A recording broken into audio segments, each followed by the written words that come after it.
Okay, well, welcome Dr. Zenobia Storah, who has been a total warrior writing on behalf of children throughout the pandemic, children and young people. And you'll hear all about it in her talk. Hello, everyone. So I'm Dr. Zenobia Storah, clinical psychologist working with children and adolescents in the UK, in Manchester, Liverpool and Leeds. I apologise for the presentation of my slides today. I had an IT hitch, so I'm having to present a screen in this way, so rather than a full screen. So apologies, but hopefully it won't interfere with my message. So Sarah has actually gone first today, and originally the plan before my IT hitch was for me to go first. And actually, it's been really interesting listening to Sarah speak as we've got done it the other way around now. Our original thinking in me going first was I was wanting to set a bit of the context really for the stuff that Sarah will be talking about in terms of thinking about what happened to children over the course of the last few years. I guess rather than me talking about the context post-pandemic, which I will move on to, but I wanted to start off thinking about actually what happened and what has gone so wrong, because it's so important. There's lots of reiteration of some of the things that Sarah said, but it's so important in terms of planning for recovery to fully acknowledge and understand the exact nature of the experiences that our children were subjected to, just so we can understand exactly how damaging they are. And a massive part, I think, about understanding the damage that's been done by a very misguided government response, in my view, is the damage to the systems around children. And I know Sarah's talked about that in her talk today. It's so important to understand that children, they don't come on their own. They come as part of the system. You know, whenever you work with children therapeutically, you would never work with a child by themselves on their own, you know, unless you have an adolescent who comes to you and that's specifically what they want to do. You would always be bringing in family to some degree, and you're always working with schools and the systems around children because that's what makes up their world. But during the pandemic, what we saw was that the very people who should have been advocating for children, the very people who were capable of understanding children's needs and speaking out for them and what they needed in order to be healthy and well and for their very best interests to be protected, were also frightened, I think, and we'll talk about that a lot, into forgetting the fundamental issues and priorities which people have always upheld around children. And so the parents and professionals, institutions, public bodies, and anyone who has been involved with working with children, it was only a very small minority of people who were calling out or recognising, and with disbelief and some considerable horror in many cases, myself and I'm sure many people here today, how quickly and overnight almost everything appeared to have been forgotten, and there was a sort of seismic shift away from a culture in which we operated, understanding the nature of children's development, what the circumstances and the conditions they require in order to grow and be healthy. And this isn't some fringe idea. This is accumulated knowledge from decades worth of academic and clinical practice. We knew the very things that children needed, and for some reason there was in a moment of panic across the world, all of these ideas were thrown out. So that's what I want to think about today. I'm very concerned, as other speakers are here today, that we're at a precarious moment. We're at a point where we're 2.5 years into the pandemic, and to all extent and purposes, in many places in the UK, we've been quite lucky in that regard over the last few months. It's kind of felt relatively normal. We're still pretty normal, on the surface, but I think those of us who are anxious kind of see and feel what's happening underneath. And as we go into autumn and schools go back and the winter viruses circulate, we know that the very same voices will call out again, and they'll be calling out, and they'll be very loud, and people can be easily frightened again into committing to and agreeing to an array of arbitrary and harmful measures, such as we've seen before. So I think it's a really important time at the moment for us to be thinking about these things, to be understanding it, acknowledging it, owning it, and preparing ourselves really for a fight so this stuff isn't implemented again. I mean, in terms of recovery, it's all very well to be talking about recovery, but you can't recover when we're still in a state of uncertainty. You can't recover when we're still on the brink of possibly compounding current difficulties that have already been well documented about what's happened to children.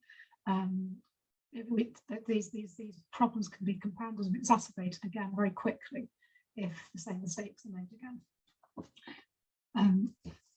So I wanted to start off, for those of you who are not familiar with the world of child professionals and institutions and bodies that work with children. I wanted to just give you a sense really about what the world pre-pandemic was like, because I think it's really important to understand the shift that happened so that you can kind of understand just how significant the change has been, and just why it's been so shocking for the likes of many of the speakers here today. So I wanted to explain, I'm putting this up because I'm wanting us to think about I want to share with you the kind of culture that I trained in. So I trained in the early 2000s, and the culture I've always worked in with children. And when you work with children, you work in a kind of multidisciplinary way and across all sorts of organisations. So I'm in and out of schools. I work with various healthcare professionals, physical health as well as mental health, and I've worked in the family courts around care proceedings of children who are going through the care system, with children's homes, all of these different organisations. And something which has been pervasive across all professions and all bodies working with children is a system of shared values and beliefs. And those were based, I put here, this was the United Nations Convention on the Rights of the Child, which is an international treaty on human rights that was 1989, but ratified by the UK government in 1991. And 20 other countries have, or 19 other countries have also ratified it. But that Article 3 principle underpinned everything, I think, that we did as a society. And I was very proud to be part of a system in a country where children's best interests were primary consideration. And I saw that was very much the case, throughout the organisations that you work in. Those ideas had trickled down through from government, from academia, to a point where everybody embraced these ideas, and your training and the colleagues you work with, this is what we did when we sat in child protection meetings and so on.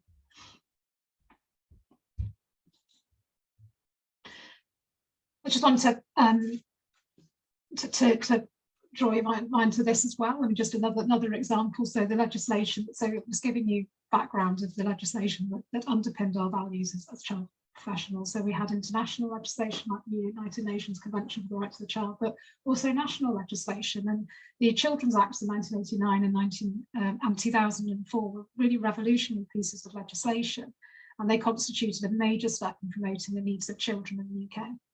Bringing together public law and private law to reinforce the idea that children's rights are paramount. The 1989 Act was focused really on public bodies safeguarding children, but the 2004 Act really broadened out that issue, and it was really made it very clear that the responsibility was with all bodies and organisations and members of the public to safeguard and promote children's rights, and to put their interests first. So Every Child Matters was the kind of the slogan that went around that. And it's really interesting, isn't it, that every child mattered in 2004, but apparently they didn't by the time we got to 2020. And I think that I wanted to draw your attention to this stuff because I want you to understand how shocking it's been, the culture in which we've worked for 20 to 30 years. We worked the letter and the spirit of the United Nations Convention on the Rights of the Child informed everything that we did as professionals. We were child-centred. We thought about children above all else in what we did. And I'll just give you an example. It's very interesting to me, given what happened in March 2020, and I'll talk about the shock of that shortly. But in February 2020, I was in a family court in Liverpool for a number of days, as I was doing that work at the time, and I was there as an expert witness, representing explaining the psychological needs of the children who were undergoing care proceedings. And these proceedings are really quite traumatic. These were the children ended up being removed and so on. And you're working with a system to provide the best solution to a really, really horrible situation for many people. But I remember just feeling so impressed by the whole system, the fact that you had a number of people, the number of respondents and the legal teams around them, and the judge, but everyone in family court is focused on the child's needs, and the child was the centre. The two children were the centre of everything, for everyone that was involved in that case, whether they be social workers or lawyers or the psychologist, the judge, and obviously for the parents in no matter what was going on for them. So that I just want to give you that example, because obviously a month later, for some reason, all of that stuff, which I felt to be grounded and what the basis of my work and my understanding about what I was doing, fell apart.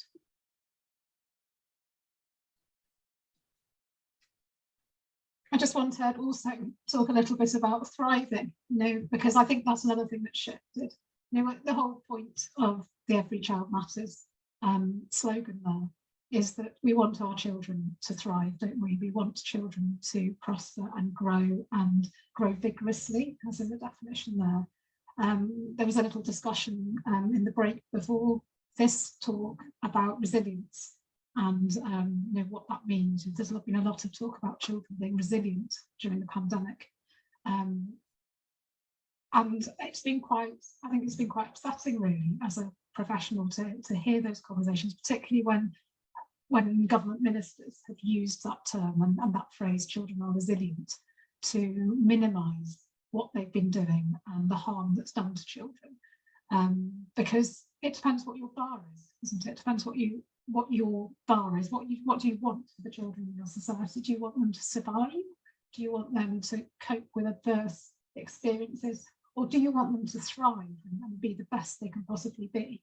And completely regardless of their circumstances, regardless of their socioeconomic or physical, their disabilities or whatever it is, you want them to thrive. And that's what the culture in which I worked pre-pandemic, that's what we were focused on.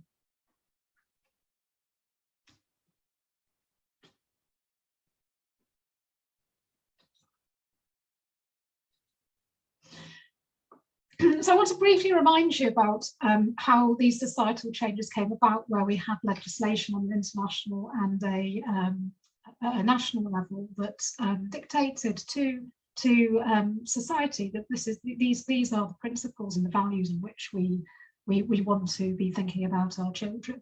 And this was because this was the result of over 50 years of decades worth of accumulated knowledge about child development and psychological health, trickling down from the academic institutions to the public arena. So these names, like Bowlby and Winnicott and Mary Ainsworth, if they mean anything to you, these are child professionals from the 50s and 60s who were developing these ideas around children's emotional growth, about their attachment relationships, about all the means by which children learn and grow.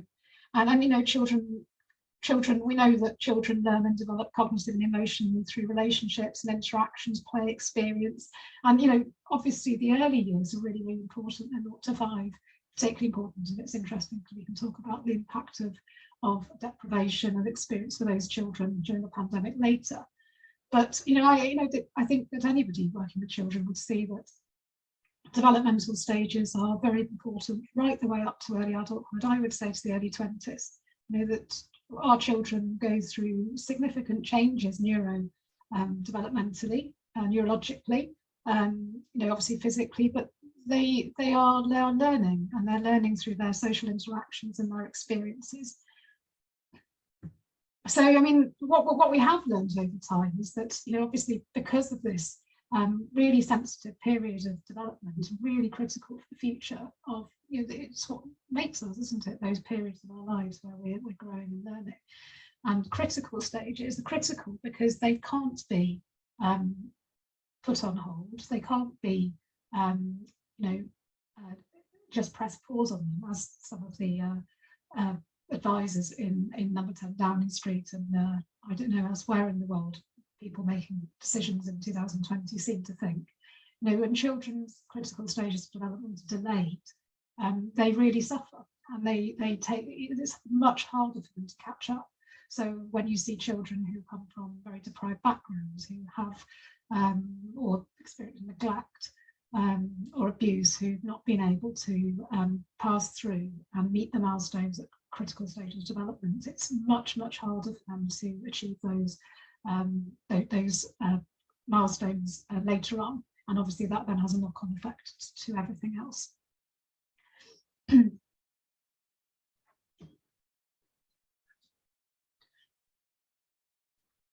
So we also know that the utmost importance of emotional well-being in childhood for the future of mental health, which is why we need to enable and promote good mental well-being as preventative of future harm.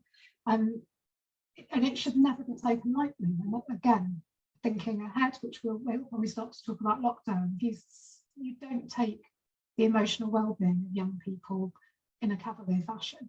If you look at these statistics here, you know, it's quite shocking, really, that you know half of all lifetime mental health disorders start by the mid-teens, you know, 3/4 by the mid-20s. You know, this is a really, really vulnerable time for young people. And even though, you know, something I was aware of over the course of the pandemic, which bothered me, was one of the mental health minister in the UK, for example, Nadine Dorries, was very keen to kind of make a distinction between, as the information started coming in about, you know, children with mental health disorders increasing or exacerbated problems, to make a distinction between, you know, emotional well-being and you know, mental disorders. And it seems to me she kind of missed the point there, because, you know, the emotional well-being of children and young people is so important in terms of preventing the development of really serious mental health conditions later. So we have to be really, really careful with our children. And if we know that things are particular measures might or action might bring about harm or distress, then it would be really important to think, you know, quite seriously, or having a very, very high bar in terms of cost-benefit analysis before we bring those measures in, given what I'm telling you there.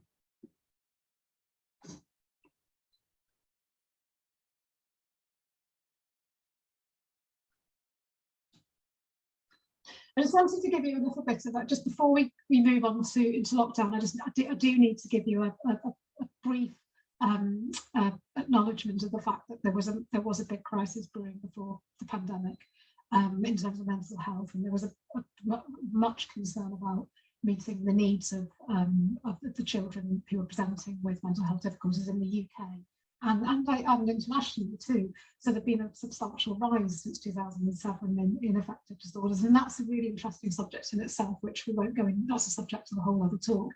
There's some interesting hypotheses about what that's about, and anyone who's interested, Jonathan Haidt, the social psychologist from America, is quite interesting on that subject in his book, The Coddling of the American Mind. But yeah, we had a difficult. So I suppose what's really important is that, again, there's even more reason for government ministers not to be cavalier with children's mental health and emotional well-being, because we had a vulnerable population anyway, a population in crisis going into the pandemic. So before we talk a little bit about well, before we move on to the main issue of what lockdown actually did to young people and the impact of that, I just want to just recap briefly on what we know, what we knew children and young people needed in order to be resilient emotionally and for optimum mental well-being. So these are all, this is not an exhaustive list, but this is, you know, a list of fundamental principles of what children and young people need in order to cognitively, socially, emotionally grow. So they need safety. And when we say safety, we're not talking about safety from COVID. We're talking about safety in the sense that you live free of a sense of threat, that you're living in an environment where you feel safe. You don't feel that it's tense and fearful. And your relationships are such that you have access to play, because children and young people and people well into their teens and early 20s learn through play, you know, in different manifestations. Touch is important, being socially engaged, being in enriched environments, experiences. You know, children need multiple experiences of different people. It's not, you know, enough to be with one person within the home talking. You need to be out and seeing new things and experience. That's how children learn. Children learn in every way through all of these kind of experiences. It's the basis of everything for them. So this was the shock then to all of us, to all of our worlds in March 2020, and one in which I think all of us, as the previous speaker Sarah and has been discussed in the break, are processing. I think we're all recovering from something utterly extraordinary which happened in March 2020 and since. And when I'd say lockdown here, I'm also talking about you know, the kind of lockdown related restrictions that then have followed. And I put there because they were, as we know increasingly there's more information coming out of the UK government, at least, about what actually went on and how decisions were made. But it would confirm all the cabinet ministers, recent kind of ministers, Sunak and Grant Shapps, revelations would confirm what any of us would have thought, that these measures were arbitrary and that they were unevidenced, but we also know they were harmful. So governments around the world confined us to our home. They enforced emergency legislation that prevented normal movement, activity, and crucially, human interactions. And I want to just bear in mind experiences that are essential for children to grow that I've just run through with you. You know, we talked about touch and social engagement, play, enriched environments, connections, empathy, sense of safety.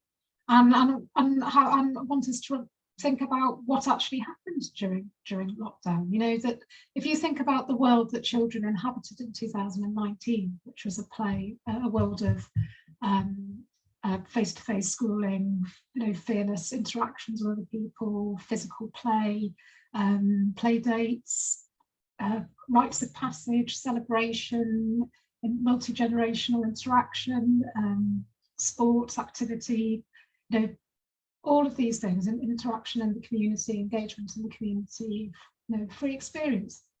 And if you think about that world and then what was imposed upon them over that period, you know, sold to us as an unselfish act for the good of society. You know, we saw state interference with play, attachments, interactions, education, physical movement, and crucially, all whilst holding people in a state of fear, you know, ensuring compliance through creating a fearful population. So you couldn't really come up with a more effective strategy with which to damage the well-being of young people, really, could you? You know, these policies And it's interesting because I think there's no excuse whatsoever for them, because by March 2020, it was clear that children were not at significant risk from this virus. As far as I was aware, it was as early as that people realised this. And yet these blanket restrictions were placed on children's lives that we didn't know would actually significantly impact the running of the virus through society, but we did know would be harmful to children. So essentially, government took a sledgehammer to all the essential elements are required for children's development.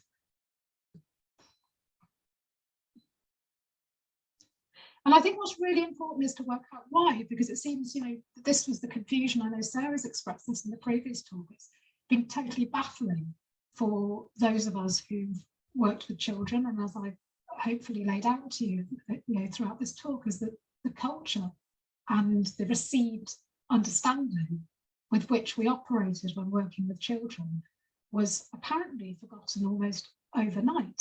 And to speak up for those values was suddenly anathema.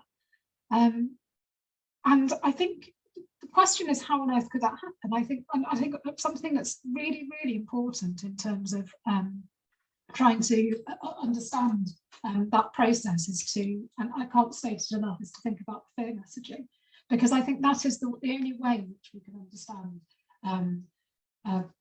or explain what happened and why people who should have been advocates for children, who had the expertise and the knowledge and the government bodies and public institutions, schools, professionals who understood the very nature of children's development, didn't speak out. And I think essentially, or didn't speak out sufficiently and effectively enough for their voices to be heard. And essentially, I think it's because everybody was frightened, weren't they? Like everyone.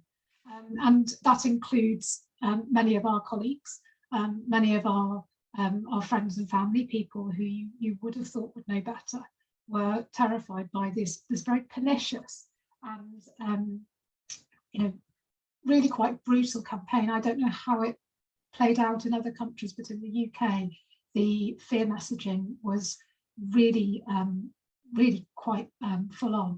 And it's only recently toned down. I'm sure it can rev up again if they want it to. Whether it will have the same impact again, I don't know. But these are the sorts of things that I just wanted to remind you of. Doing this talk, I had to go through and find some of this stuff off the internet, and it's really quite upsetting to see again, really. And some of it aimed very starkly at young people, which is particularly distressing, I think, in terms of it intentionally being shaming and shaming young people for wanting to have normal, and not just normal, but essential developmental experiences. Like you see this young girl here who's being encouraged to do the video call instead of actually seeing somebody face to face, a friend. And in this country too, in the UK, our health minister at the time, Matt Hancock, coined this "don't call granny" expression, which was really quite hideous, I think, in many ways, in terms of the guilt it put on children. The insidiousness too of some of these other kind of less brutal, but pervasive and equally damaging fear messaging aspects in society, like the signage in the streets and the masking, all of this stuff. It created a sense of fear, and both directly and indirectly affected children, in the sense that children were scared about this stuff. And I saw that myself in terms of my own practice and amongst children that I know personally, frightened to go out, or a compulsive hand washing, all of these sorts of things, or fearful about seeing their grandparents, and even when their grandparents wanted them to, and so on. But also indirectly, in the sense that the adults in the system were scared into forgetting principles which they should have been upholding at a time when children were particularly vulnerable. and again, further examples of this stuff that was bearing down on us from billboards all over the country and on every bus stop.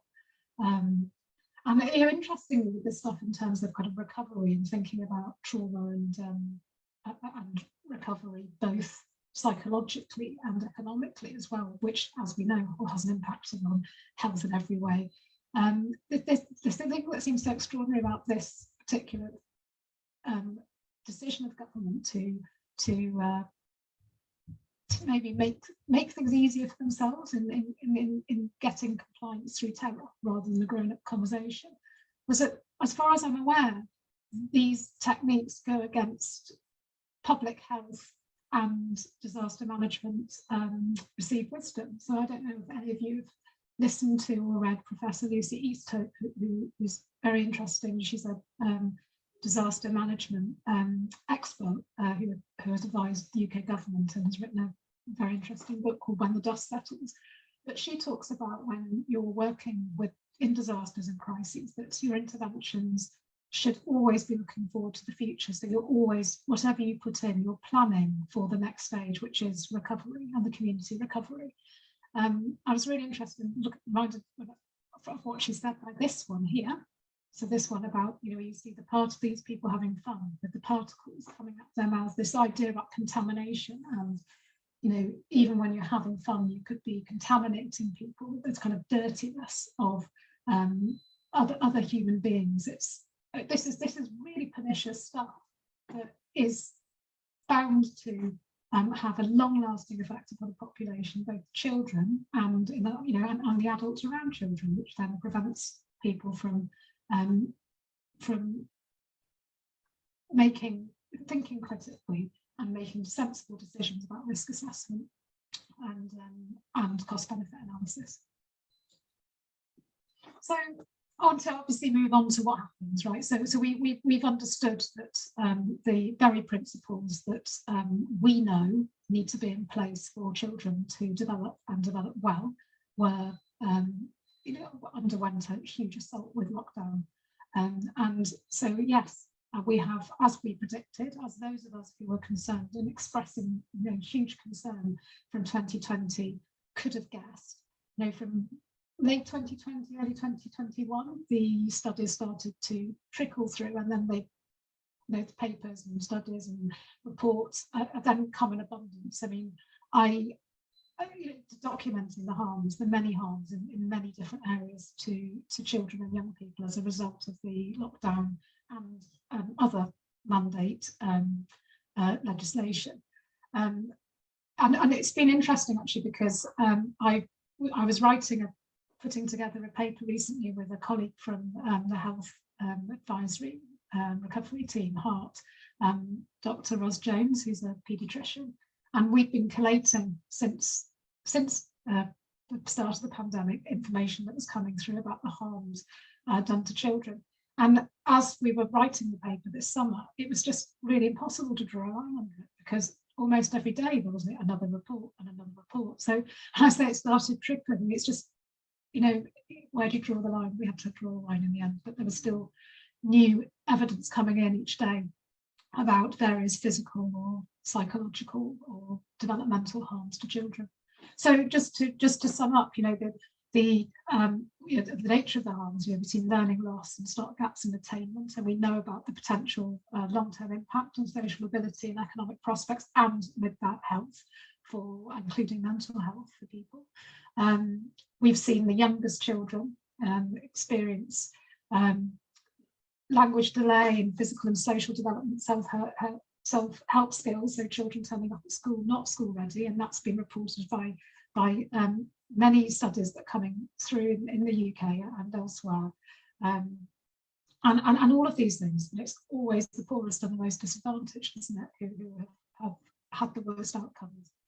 So a significant increase in loneliness and sense of isolation for young people, and surprisingly during lockdown. And as I was saying to you before, we know how vulnerable young people's mental well-being is, and the potential for some really significant harm in terms of long-term increasing long-term risk of mental health disorders and significant disorders. when you have people experiencing really sustained negative experiences like loneliness and isolation. And we've seen the physical harms, and I include those there because I think all of us here, we take a holistic view of health, don't we? And we've seen children who were deprived of appropriate amount of physical exercise by government mandates. Utterly extraordinary. I mean, it was bad enough here in the UK where at the start of lockdown it was 60 minutes, wasn't it? You're allowed out of the house. But I looked at places like Spain where young children were confined to their flats in the main part for months on end. Utterly unforgivable. But we've seen an increased rise in BMI, reduced fitness levels, impacts of reduced access to dental and routine healthcare for many, many children. And all of those, for example, oral health is, very strongly correlated with general health. So all of these things will have a big impact upon children's, emotional well-being too. There's been problems with eyesight as a result of children not being outside enough at critical stages in eye development. And obviously in recent months, we've seen reports about immunity debt. So that's where, we've had issues around hepatitis or issues around children struggling to cope with the kind of normal pathogens that they would have come across had they been little ones, if they've been in nursery and so on. So it increases vulnerability. So all of these things are deeply harmful. And mental health, obviously, that's what we're talking about today. So we have a huge increase in children who are meeting diagnostic criteria for at least one mental disorder. And I gave you the statistic at the beginning; it was 1 in 8, wasn't it, in 2017? So a steep rise in that time. And during the lockdown period, a real steep increase at 50%. Of children presenting with serious presentations at accident and emergency departments, for example, self-harm. And this is an astonishing statistic because the subsequent one, because it really alerts us to the disproportionate burden that children have carried during the pandemic. So this particular study, I think it's the Nuffield Trust study, found that 81% increase for referrals for children and young people's mental health services over that period in 2021 compared with 2019. And just to give you a comparison, it's 11% for adults. So it seems that children have borne a particularly devastating toll, increased in difficulties in eating disorder, depression, and increased presentation of tics. It's interesting because this stuff is all coming out in terms of studies and academic papers and so on, and I can provide you with the references for all of these things should you need them. But in terms of my own private practice and my NHS practice, these studies, this kind of quantitative statistical academic information just confirms what I was seeing from when I went back to work in June 2020, which is what I would expect. So I was seeing young people who had eating disorder history having relapsed. I was seeing young people who we had been managing their self-harm effectively, not managing.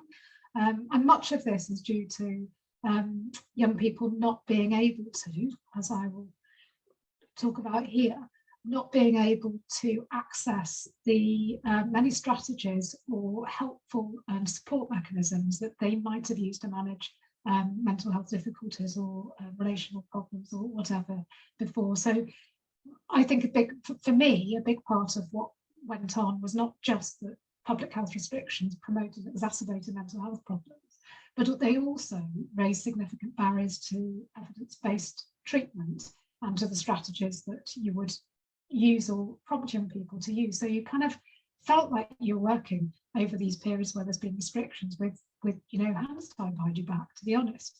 Because when I was working in July 2020 with young people who had relapsed with their self-harm and eating disorder behaviour and so on, all the really healthy strategies that they use to manage, for example, whether that be sport, exercise, interaction with their friends, going on a really, really nice long walk with a friend, whatever it was, all of that stuff they couldn't do. And it was, and also at the same time, many, obviously in the teens, many young people's difficulties are, they're part and parcel of maybe a family dynamic. But if you're stuck at home with your family, then clearly you're going to have some significant difficulties managing that. And at the same time, many services were reduced. They were less accessible, even unavailable. And that still remains the case. I think there are some, particularly third sector organisations that haven't opened up properly. So, or haven't really come back in the same way that they were before. For example, youth groups and so on, and those really important community initiatives that help young people, or respite care for children with complex needs. It takes a huge strain on families with that sort of thing. Those services were just reduced. And also the idea that, just like with remote education, the idea that education can be satisfactorily replaced with people sitting in their rooms on a laptop. Similarly, there was an idea that you could just shift everybody online for CAMS. That's the Child and Adolescent Mental Health Services, we call them in the UK. And that's clearly not desirable or possible for many people, or suitable, to be honest. For example, like quite a few young people who you work with who maybe have, for example, eating disorder or some sort of body dysmorphia or some of those sorts, they don't want to sit looking at themselves on the screen. Quite upset by it, to be honest, and the idea that you're looking at them on the screen too. Or, even just very practically, that actually it's not appropriate for a young person always to be able to be engaging in therapy from the family home. You don't have control over that environment as a therapist. You don't know who's listening. You don't know how, whether, or even practically, whether they have a space to be private, or whether they even have a laptop. So this stuff is, really, really made things really difficult and inaccessible for children at a really, really vulnerable time. I also just wanted to include this picture because I found this is one of the most shocking moments for me when I realised how completely insane everything had gone, including amongst people who should know better. And this picture here is a photo of a therapy room in, I won't say where, but in the northwest of England in June, July 2020. So having gone back to work, this is what I saw in one building. So anyone who knows anything about the principles of therapy, that you are engaging in a relationship with a, in my case, a young person, a relationship of trust and connection, through which they can explore their own difficulties and reach some resolution and so on. And you look at that environment that was created with, it's a fearful environment, an environment where there's labelled the workers area, child's area, the line across the floor clearly markating you cannot cross this, and the chairs really far back.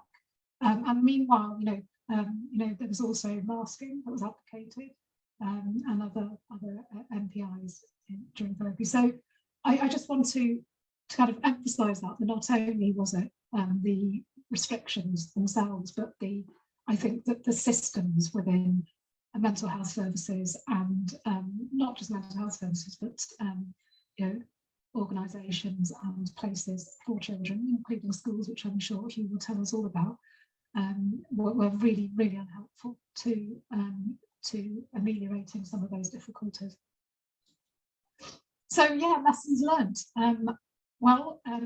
We do know that services will inevitably struggle to meet the need now. They were struggling before COVID, so we know that, and government promises to put more money in, and whether that's going to be helpful or not, or I'm not sure, but it's not going to meet the need. It's sticking plaster stuff too, and mainly because I don't think it's the point, to be honest. And as I started off talking about at the beginning, I think the issue is that the cards are still up in the air. Adult systems are, as Sarah so eloquently talked about today before me, the adult systems around children are traumatised, and they're still processing and recovering from what's happened. And when I say adult systems, I mean carers, I mean school systems, I mean services for children too. So there's a lot that's not been fully recognised or understood, and a lot of adults are still very, very fearful, or could become very fearful again quite quickly. and in doing so could be forgetting these absolutely fundamental principles that we need to remember and reclaim in order to keep our children safe and protect them from compounding the harm already done to them. So I would second Sarah. I would say what needs to be done, well, we need to call out and we need to name and acknowledge the harms that have been done to our children, the nature of the harms done and how they came about. And also children fundamentally, before we start talking about, therapy and expanding that and so on, we need children to have certainty. We need commitments from our politicians that we will not lock down, close schools again, that we won't impose measures that are damaging to children without cost-benefit analysis, without extremely high bar, for example, masking of children. And we also need, as a society, we need to have a decisive shift away. We need government to move away from controlling its population through fear.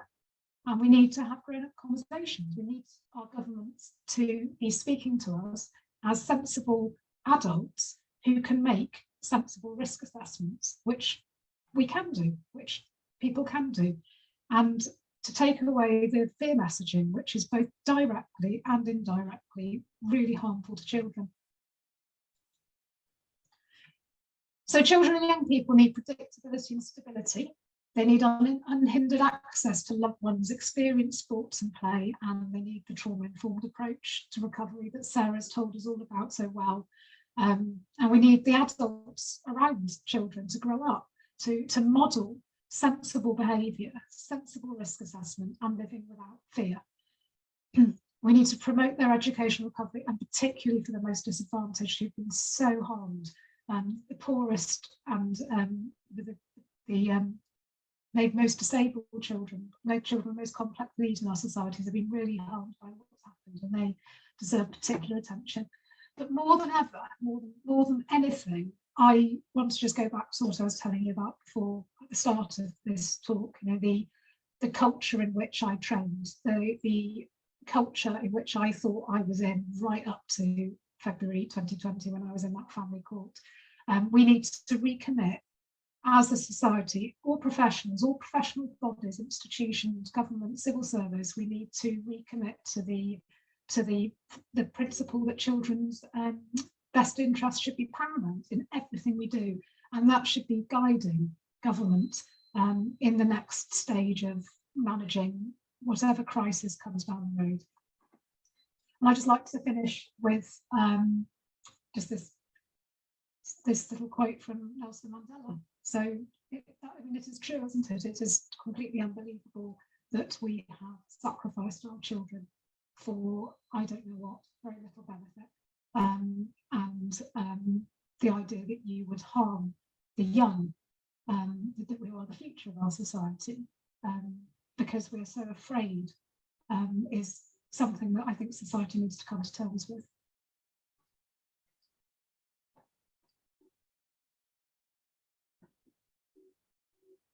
Thanks, Zenobia. Thank you. Sorry about the traumatic beginning, but we got there finally, and that was really, really interesting. I think, did you say you have a new computer? Are you using a new computer? So a little bit, yeah. So your sound was sort of going in and out a bit, but that for the future is kind of easily corrected with just a freestanding microphone. Okay. But anyway, did you get basic message? Yes, we did, and I'll listen to it afterwards. And if it's really disruptive, maybe you and I will just do a recording together to put up online.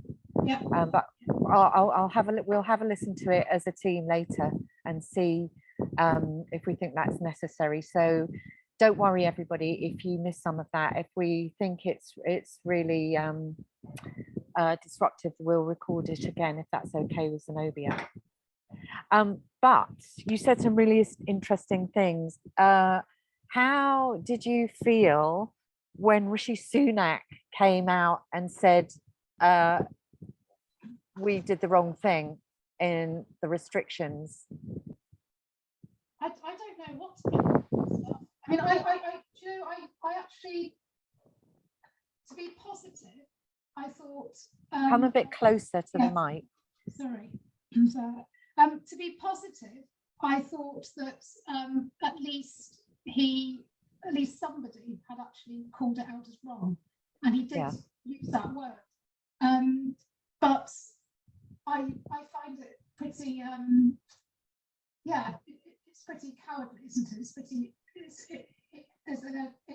a bit inadequate, to say the least, given that he was one of us, but as I understand, one of 4 people who were probably making all the decisions and calling all the shots in 10 Downing Street at the time, that were in the cabinet, that is.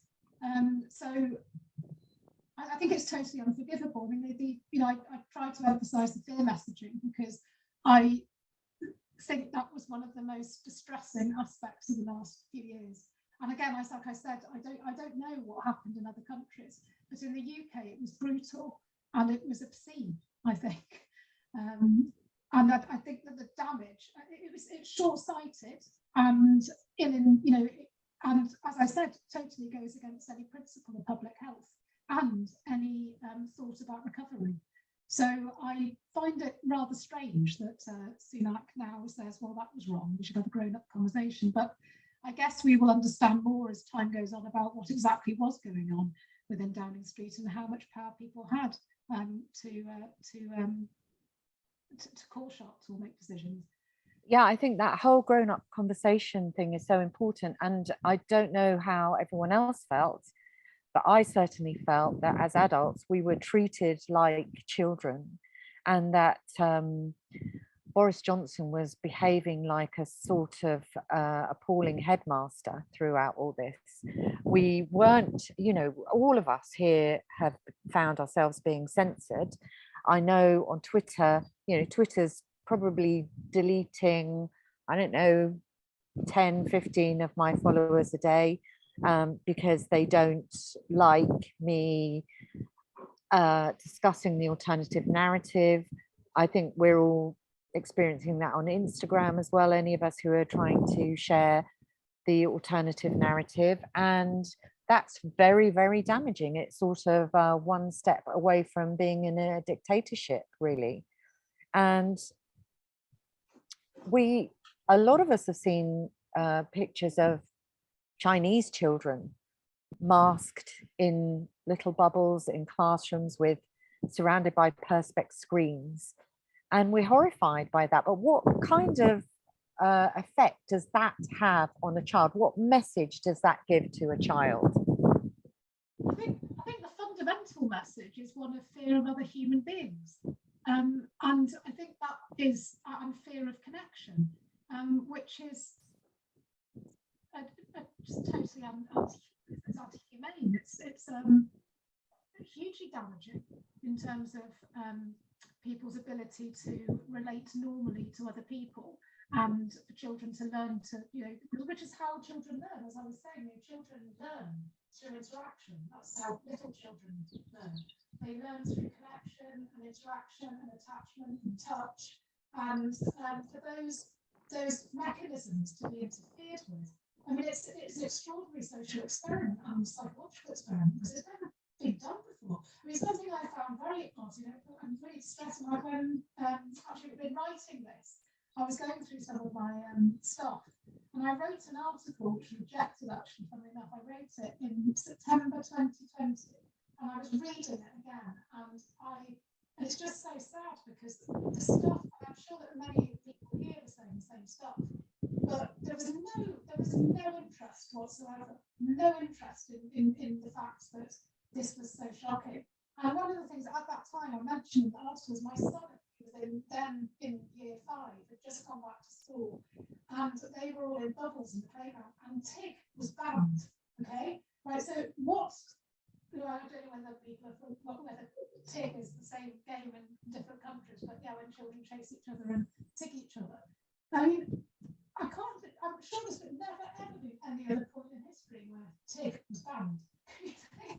Probably even in China at a big point, but maybe in the pandemic, yes. But I mean, that's my point. I mean, it's absolutely extraordinary that people didn't look at that. And we had, and people bought into it very quickly. So my son was telling me that dinner ladies on the playground telling them off if they played it. These people have bought in so fast into thinking that's okay.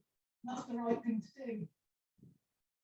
Yeah, well, I think we were all pretty shocked about, we didn't have time to process, we didn't have time to think, we didn't have time to decide what we felt were appropriate measures, and more importantly, we weren't given the choice.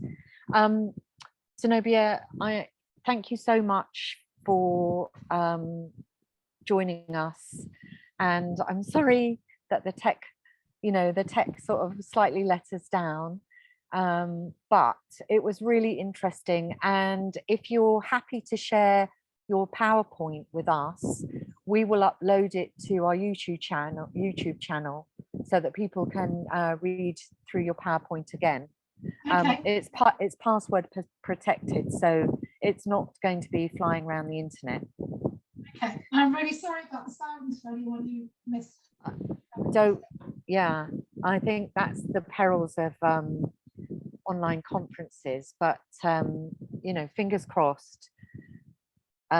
We've only had very few glitches, well, two glitches really.